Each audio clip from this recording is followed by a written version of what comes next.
E o governo federal decidiu manter a redução de 13% para 10% na mistura do biodiesel ao diesel no quarto bimestre deste ano. A informação foi confirmada pela Associação Brasileira das Indústrias de Óleos Vegetais e pela Associação dos Produtores de Biocombustíveis do Brasil. Sobre esse assunto, vamos conversar agora com o presidente da ABIOV, o André Nassa, que está aqui conosco. André, a gente sabe da importância dessa política nacional, né, de biocombustíveis. Havia até uma meta aí para se reduzir de 15%, essa mistura chegue a 15% em 2030. Com essa redução para 10%, você acha que é um retrocesso? Como é que você analisa o impacto que isso causa em todo o investimento que foi feito na cadeia? Boa noite, André. Boa noite, Petri. É um retrocesso enorme porque todo empresário, né, ele corre risco de mercado, ele sabe que quando ele está no mercado, as coisas não vão acontecer exatamente da forma como ele planejou, né? Mas o governo está criando ele está acabando com toda a estabilidade do negócio biodiesel, né? Porque, por exemplo, quando houve a maior preocupação do governo é por conta de aumento de preço de diesel. Então tá bom, então eles vão lá, reduzem a mistura de biodiesel. Reduzem temporariamente? Não, ela aparentemente está vindo para ficar, né? Como é que o setor vai bancar os investimentos que foram feitos? Como é que as empresas vão ficar com capacidade ociosa? Então, assim, a mensagem para os produtores de biodiesel é que não há qualquer priorização do governo federal em relação ao biodiesel. E o pior, Petri, é que esse vai precisar de diesel a mais, né? Essa necessidade adicional de diesel vai ser coberta com importações. Então, assim, a gente está privilegiando importações de diesel contra um biodiesel produzido no Brasil. A meu ver, é um erro estratégico por conta de 7, 8 centavos de diferença no preço ao consumidor, que é isso que teria o impacto do biodiesel agora se voltasse para B13. Agora, o argumento do governo é exatamente econômico, dizendo que essa mistura, esses 2% aí, fica inviabilizado pela questão do aumento da cana-de-açúcar, de outros produtos, da soja, do milho, que vão nesse biocombustível. Esse impacto, você está dizendo que, na sua opinião, não é tão grande assim que o governo poderia passar por cima disso? Não, o impacto é o seguinte, a gente não pode.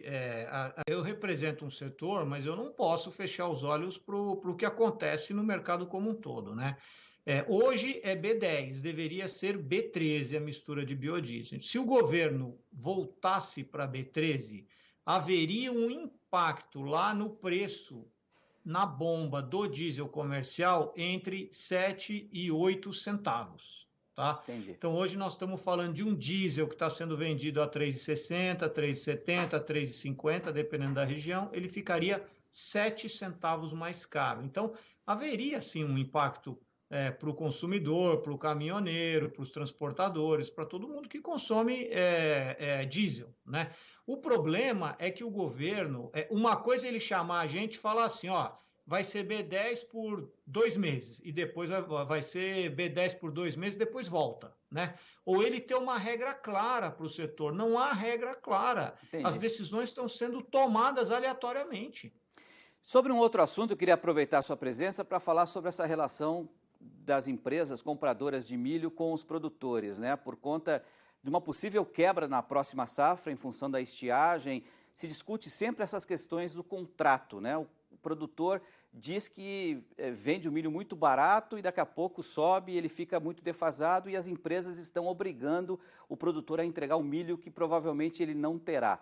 Qual que é a posição da ABIOV em relação a essa relação no caso de quebra de safra e até para inibir o tal do calote, hein, André? Não, então, são duas coisas. Uma coisa é o calote, outra coisa é quebra de safra. Se o produtor teve um problema de safra, produziu menos do que o que ele vendeu antecipadamente, isso as empresas compradoras vão ter que sentar para negociar com o produtor. E acontece sim casos de que o volume a menor que o produtor não tem para entregar, esse volume fica para uma próxima safra, por exemplo. certo? A outra coisa é o calote, quer dizer, aquele produtor que colheu tudo que ele vendeu antecipadamente, ele pode ter tido alguma quebra de safra, mas foi uma quebra que não impede que ele honre os contratos. Então, nesse caso, as empresas vão, claro, vão trabalhar no sentido de dizer para o produtor que ele tem que cumprir o contrato, ele não pode renegociar, ele não pode romper. Agora, quando o produtor tem uma quebra de safra efetiva que o impede de entregar para todas as empresas para quem ele vendeu antecipadamente, aí as empresas compradoras vão sentar para negociar com ele. Agora, é claro que o comprador vai querer saber se o produtor teve essa quebra de safra que o impede de entregar produto. Tá certo. André Nassa, obrigado, presidente da Biorv, obrigado pela sua participação aqui no Rural Notícias. Até uma próxima, André. Obrigado, Petro. Boa noite. Boa noite.